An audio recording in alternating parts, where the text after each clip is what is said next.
everyone! This is super duper affordable na staycation only here in Makati City. And this is Privato Hotel Makati. Para silipin natin ang amenities na located dito sa rooftop. Kaya kitang-kita mo ang Makati skyline. Ito na nga ang swimming pool, ang mini gym nila, Amalfi Lounge kung saan yun ang dining area nila. Again, kitang-kita mo ang Makati skyline. For breakfast, it has an option of 350 pesos per meal.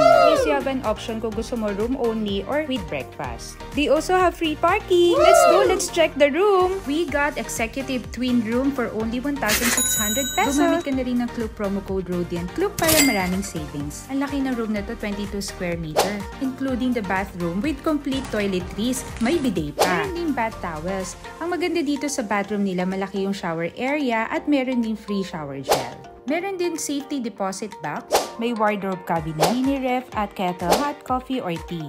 At meron din hair dryer, syempre ang TV, at meron din refillable na water. Located outside the room. Guys, ang sulit talaga ng booking na to. Kung compare mo siya sa price, sulit na to kasi maluwa. Imagine, dalawang bed pa yun.